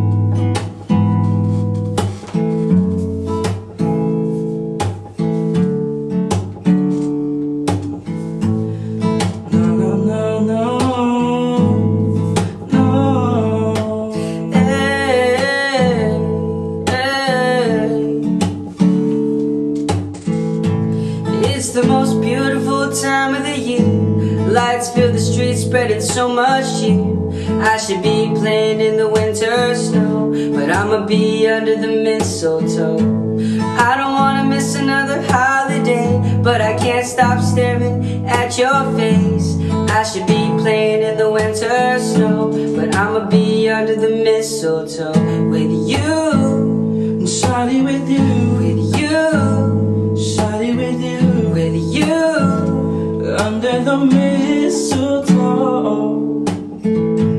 Everyone's gathering around the fire, chestnut roasting like a hot July. I should be chilling with the folks I know, but I'ma be under the mistletoe. Word on the streets and let's come in tonight. Reindeer flying through the sky so high, and I should be making a list, I know, but I'ma be under the mistletoe with you, shawty, with you, with you, shawty, with you, with you, under the mistletoe. Hey love, the wise men followed the star, the way I followed my heart, and it led me to a miracle. Hey love, don't you buy me nothing, 'cause I am feeling one thing. Your lips on my lips, that's a merry, merry Christmas. It's the most beautiful time of the year. Lights fill the streets, spreading so much cheer. And I should be playing in the winter snow, but I'ma be under the mistletoe. I don't wanna miss out on the holidays, but I can't stop staring at your face. I should be playing in the winter snow, but I'ma be under the mistletoe. So open up your mind and see like me,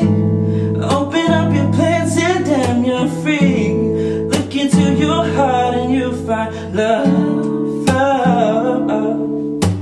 Listen to the music of the moment, baby, dance and sing. We're like one big family, and it's our God-forsaken right to be loved, loved, loved. With you, shawty, with you, with you, shawty, with you, with you, under the mistletoe.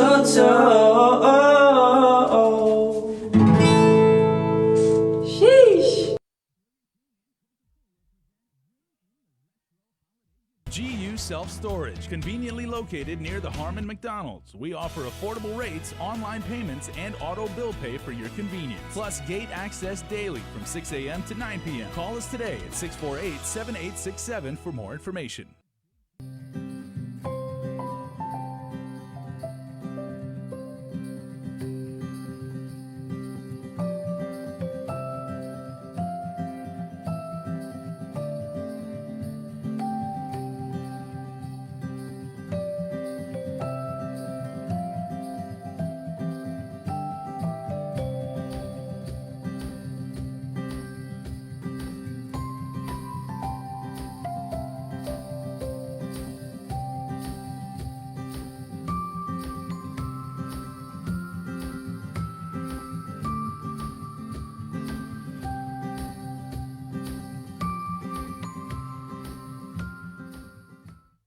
In the spirit of the Christmas season, enjoy the presentation of Noben Nino starting December 24th through January 1st, 2021, airing at 5:30 p.m. on KUAM TV 8 and again at 6:30 p.m. on KUAM TV 11. Presented by Addis Trust and Investment. Location, service, trust.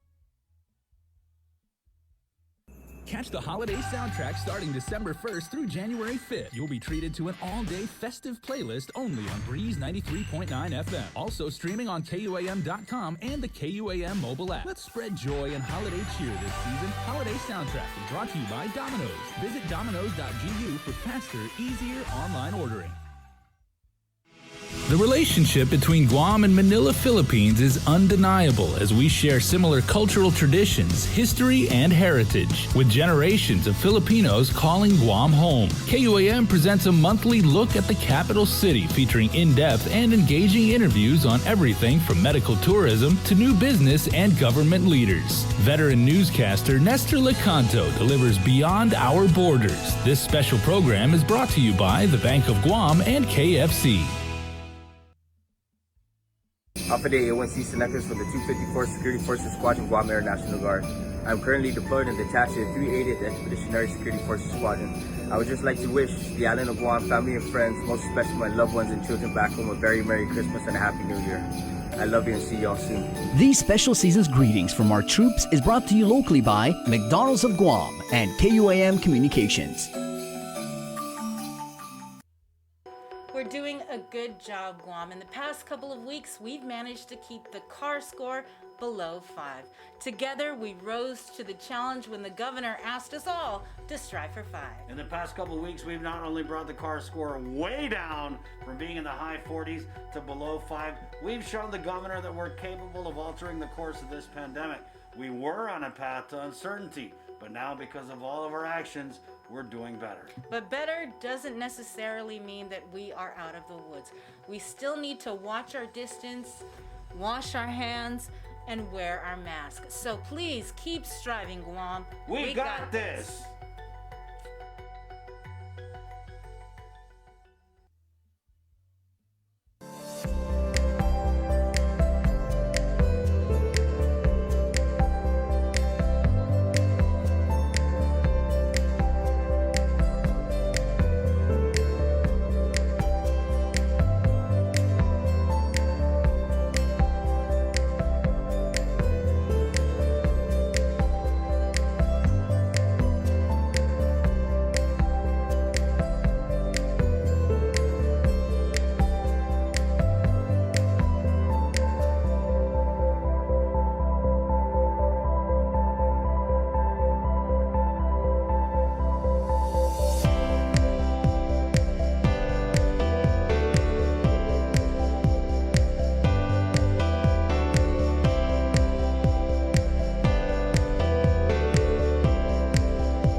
for Christmas time.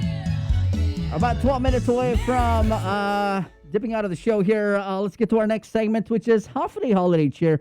And this one being brought to you by Guam Windward Memorial.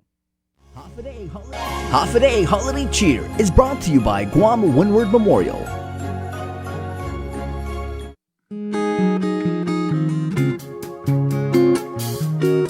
Sleigh bells ring, are you listening? In the lane, snow is glistening. A beautiful sight, we're happy tonight, walking in the winter wonderland. Gone away is the bluebird, here to stay is the new bird. He sings a love song as we go along, walking in the winter wonderland. In the meadow we can build a snowman, then pretend that he is Parson Brown. He'll say, are you married? We'll say, no man, but you can do the job while you're in town. Later on we'll conspire as we dream by the fire, to face unafraid the plans that we made, walking in the winter wonderland.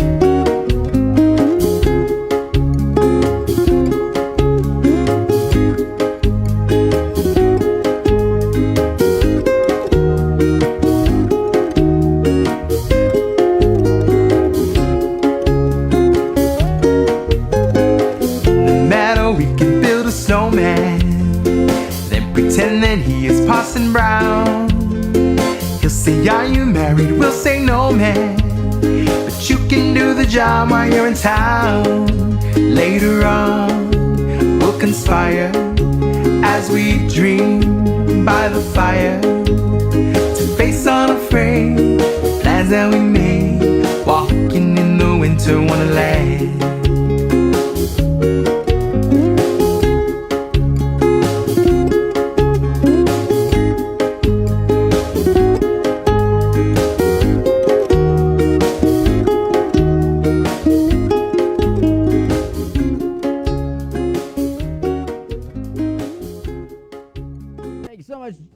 Joe Guam. I was about to say Joe Surg. Thanks so much, Joe Guam. It's all right. And that is your half-a-day holiday cheer brought to you by Guam Windward Memorial. We're back here with the show. It's the link, the last bit of it. Okay, I got some perspective I'd like to offer, because today is inauguration day. As we're going to mention some more about that, but I was very, very fortunate. My family was fortunate that when my dad served as a two-term senator, I went to both of the inaugurations in person. And it's a wonderful time, like families get to connect with each other. You feel the sense of camaraderie. But one thing that, and if you've ever been down to the legislature, you see like right in the lobby, they've got all of these pictures from, the last 50 years of legislative bodies on Guam. And it's all of these senators elect all together, like all the men dressed in these nice suits, all the women are, like in proper business attire, and they all look very, very nice, very dapper, every one of them. I'm wondering how this year is going to be because of social distancing. The inauguration is going to be downtown for the legislature, but because they probably won't be able to take that photograph, and that in itself is a rite of passage if you're a Guam senator. So I'm just wondering, are they going to maybe do everything on Zoom and then somebody take like a screen cap? Or are they gonna like Photoshop? It's gonna be live. Everybody's gonna show up. They're having the rehearsal at 9:30. Yeah, no, that's what I'm just wondering, because as trivial as it sounds and everything like that, the fact that the membership can get together and take that photo, which historically will show that body going forward and everything like that. It's like it's like for us when we would have picture day like in class, or your senior year graduation pictures and everything like that. It's something really, really small, but it means a lot in the grander scheme of things. And the fact that we have to either do it differently this year or not do it at all is going to be kind of weird, I must admit. Yeah, you know, for Well, me, I mean, that's just everybody's had to adjust their plans this year. We've all had to do things that, hey, normally it would be like this. I mean, you think of like the high school graduates, the seniors that didn't get to take that last picture, didn't get to have their graduation ceremony last year. That's a good point. You know, everybody's had to adjust. The legislature, they'll adjust. It's just a picture. Yeah, in years past, that was a big deal, a good gathering of everybody, but can't do that this year. So they'll figure something else out. Yeah. For me, that's like I could care less about their group picture.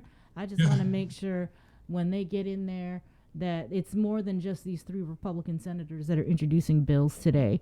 That there's going to be, exactly, get to work, because we have got a long road to recovery ahead of us. So take your picture. I could care less. Just get to work. Well, I like what Andy said, because he's like, like last year's graduating class, the seniors are probably like, okay, cry me a river, legislature. Yeah, exactly. We didn't even get to have graduation. Right. So the inauguration again, 10 o'clock. It'll be streaming on the Guam Legislature's YouTube channel. We'll, of course, share the link. The speaker, at least as far as we know, hopefully no funny business will happen when they go into their inauguration in session. But as we know now, it will be Senator Therese Terlahi, who will be the Speaker of the 36th Guam Legislature. Vice Speaker will be Tina Munoz Barnes. Secretary Amanda Shelton. Committee on Rules will be Tina Munoz Barnes. Majority Leader Talina Nelson. Assistant Majority Leader Amanda Shelton. Majority Whip Sabina Perez. Assistant Majority Whip Joe San Augustine. As for the Republicans, they did just send out the release, so it'll be Senator James Moylan, who will be the Minority Leader, and former Senator Frank Bloss Jr., who will be the Minority Whip. And according to the Republican caucus, they look forward to working in a bipartisan manner in the new legislature. The Mayor's Council of Guam, they will be up next at 12 o'clock with their inauguration ceremony outside of the Guam Museum. That will be streaming live on the governor's Facebook page, which we, of course, will be carrying. And then the 1:30 Guam Education Board virtual inauguration ceremony. Did they say anything about CCU, Utilities Commission? No, that's not till, I want to say, the 11th or so. Oh, okay. Right. So just if you are going down to Agana, it's going to be, there's going to be several road closures that are in effect now until 1 o'clock this afternoon. So you're advised to take alternate routes. West Chelan Santa Papa from the Guam Legislature to the U.S. Post Office will be closed. Murray Boulevard from the U.S. Post Office to Law Office is closed.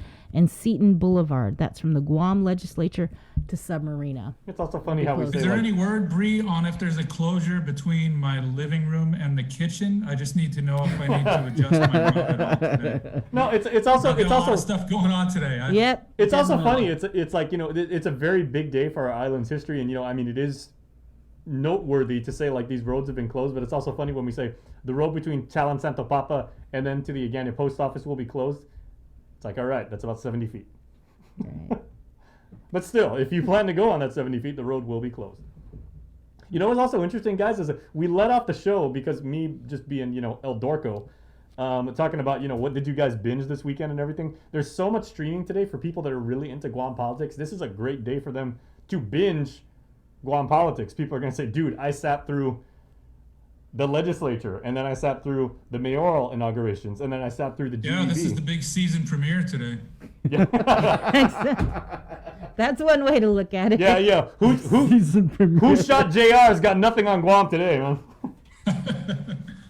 The last episode of MASH? Nah. When Rachel kissed Ross on Friends? Nah, no need. We got the legislature coming up. You know who we also got coming up with a few more minutes to spare? The Chief of Police, who joins us now in the Zoom let's room. go ahead and bring him in. Good morning, Chief. I think he's still getting set up. Yep. Yeah, so we actually want to speak to the Chief of Police because I know that during one of the press conferences a couple of weeks ago, he was petitioning for his officers and law enforcement actually to move up the line to get vaccinations because they have direct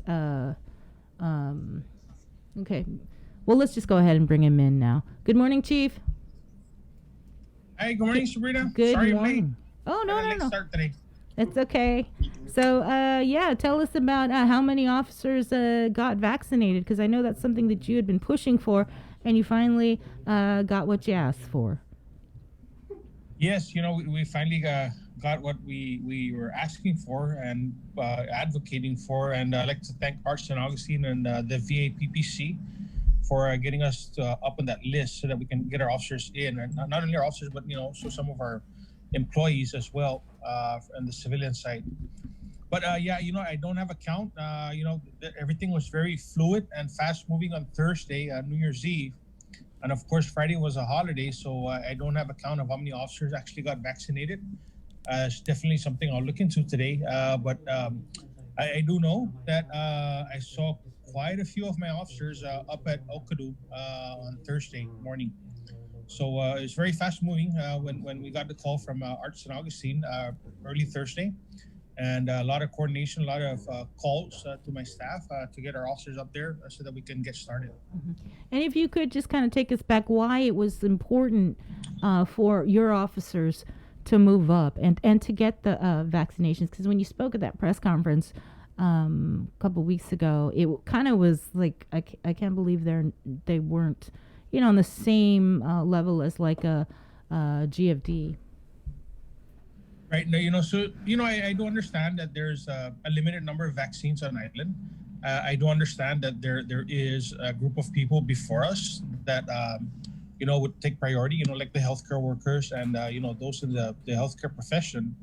But as the chief of police, I've always wanted to make sure that my officers also get to the front of that line, because we have over the past dealt with a lot of COVID positive cases, and when you're dealing with a known positive case, it's easier to protect yourself.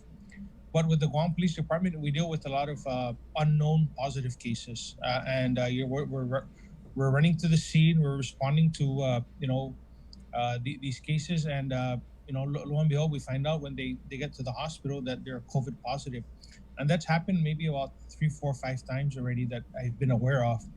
Where we've actually dealt with, had to use force, to handcuff people, and then we take them up, and we find out that they're positive.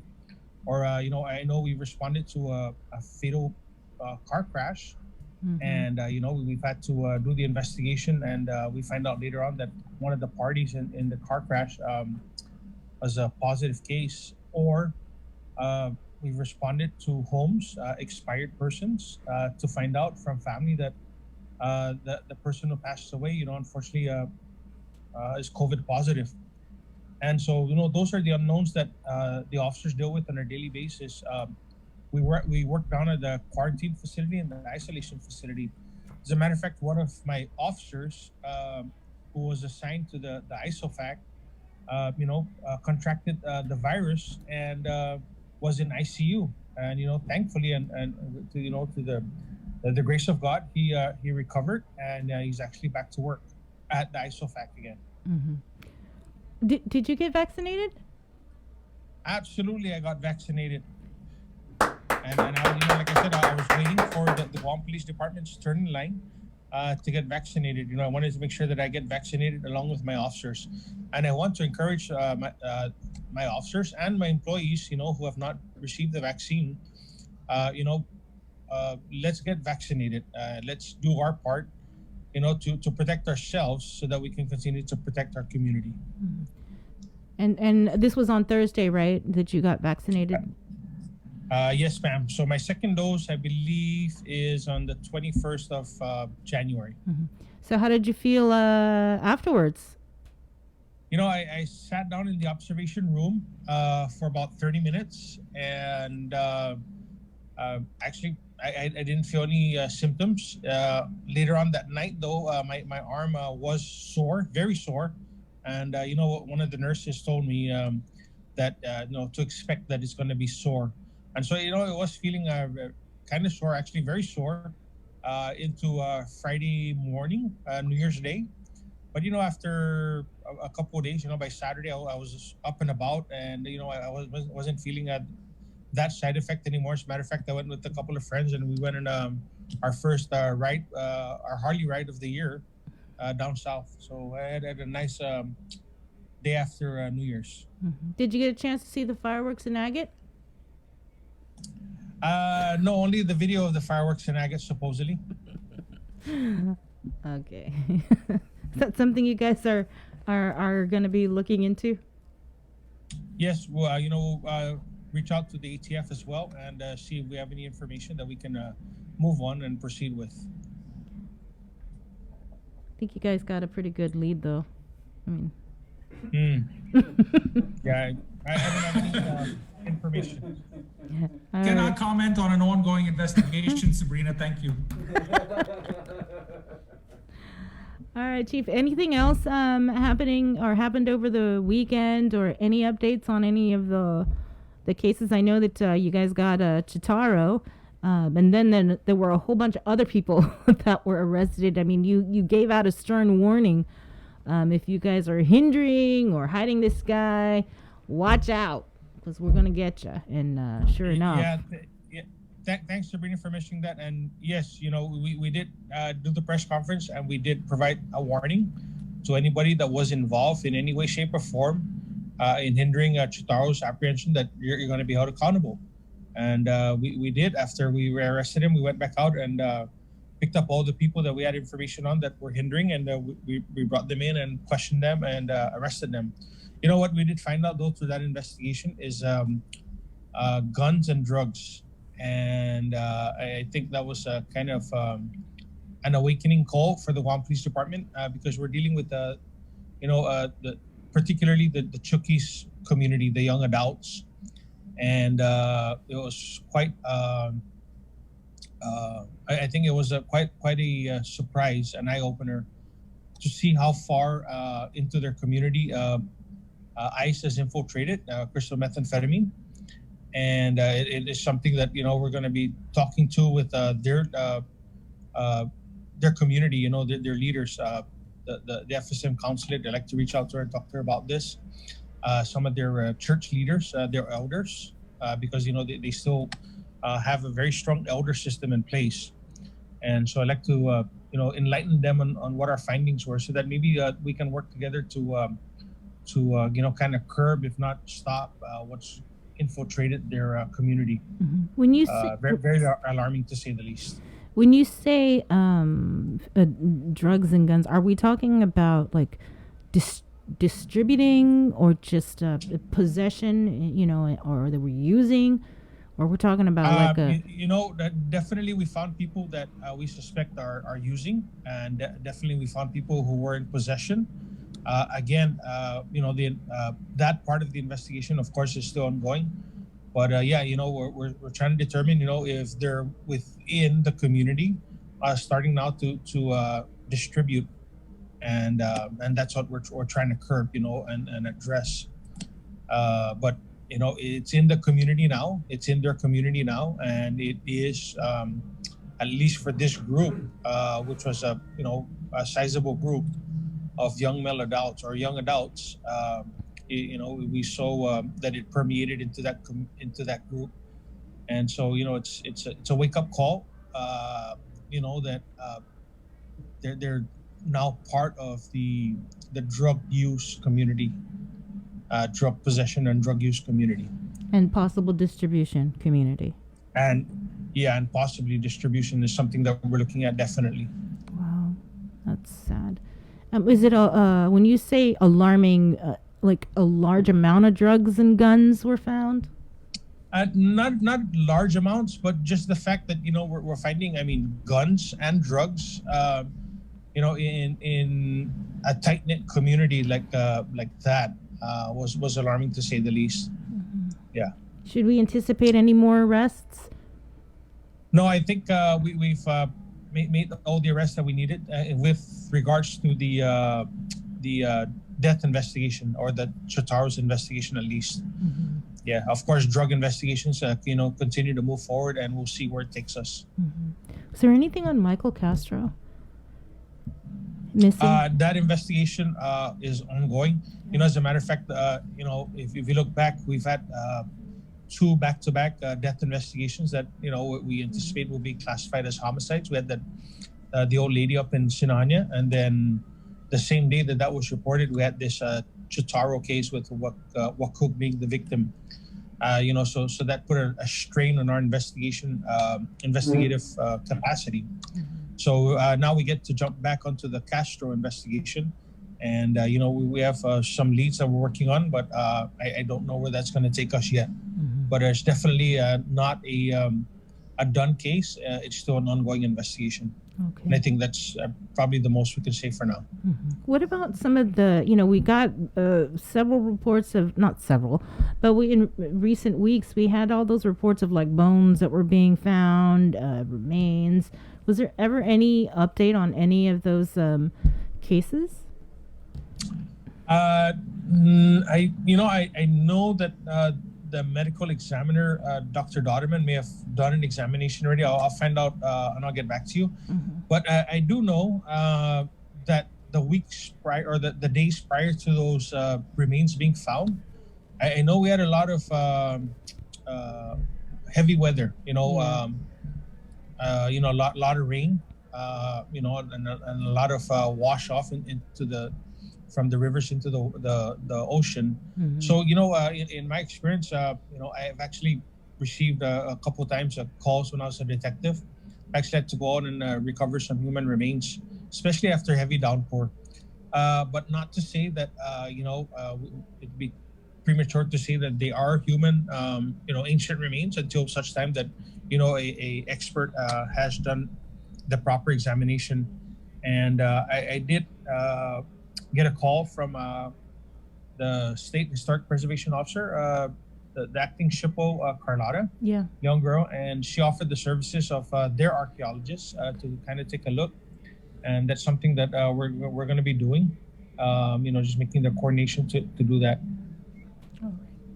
So I guess, before we let you go, resolutions or goals for 2021? Yeah, definitely. More things we like to get back onto the table. Once we get back to some sense of normalcy. We have our neighborhood watch programs. We haven't had a sit down with our neighborhood watch groups in a while. A lot of good stuff going on with our youth. We have a new project called Project U. And maybe if you haven't had a chance to talk to bring Sergeant Maggie Napati on, definitely want to bring her on so we can talk about Project U. It's part of our funding that we receive under the Safe Schools Initiative. It's a new program that we've launched, but kind of along the same lines of what we've been doing, the anti-bullying, anti-drug, and making better life decisions kind of program. We definitely missed our Fade Away from Violence kickball tournament. We'd like to get that back up, once we're able to have some kind of sports program that's allowable. But we're just excited to get back out into the community with our community outreach programs, and definitely make that reconnection with them. We're continuing with hiring. We have 24 recruits that are still undergoing training, and we're continuing to recruit. So we're moving along with the recruitment of more officers for the Guam Police Department, so that we can better serve the community. You're not going anywhere, are you? I know we got the press release from Madaloop on different cabinet appointments and people moving around. You're still staying at GPD, or? Yes, ma'am. All right. Still here. The only place I'm going right now is probably to the office. All right, Chief.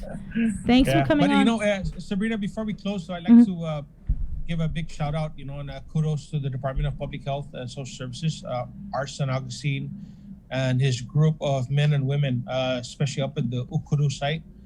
When I went up there Thursday to receive my vaccination, that thing was a well-run operation, very smooth, very little wait, and I got to give it to them. Coming in, 3 days a week, to give vaccines during this very challenging time. But they've really got it together, and I'd like to thank again Public Health for getting the Guam Police Department, its men and women, the opportunity to get vaccinated. And to close off, Bree and Andy, I'd like to wish all of you a happy New Year, and to wish our island, our community, a happy New Year. And we all pray for a better 2021. All right. Thanks, Chief. Happy New Year, Chief. Happy Stay New Year. safe. Happy New Year. You guys take care. Bye bye. All right. Bye. And speaking of public health, they are constantly busy. They have community testing going on today at Guam Community College. It is from 8 a.m. to 12 noon. This is today and tomorrow. The first hour, so that's 8 to 9, for both days is reserved for GCC students and faculty and staff only. And then beginning at 9 a.m., they will offer up to 300 tests today and tomorrow on a first-come, first-served basis. Only 4 people per vehicle. No symptoms are needed to qualify for testing, but please bring a picture ID. And I believe these are the Binax Now tests, so it's not the kind where they stick the Q-tip up to your brain. It's just a kind of like tickle your inside of your nose. Trust me, I know. So you don't really feel anything. And it takes about 10 to 15 minutes to get your results on the spot. So if you can, please go get tested as long as you go between 9 and 12 p.m.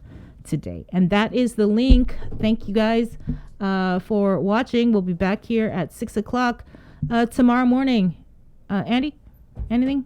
All right. Well, yeah, we got the week off to a good start. So let's keep the momentum going and enjoy the inauguration. We're going to be streaming that all over KUAM, and wherever you like watching, you can watch it there.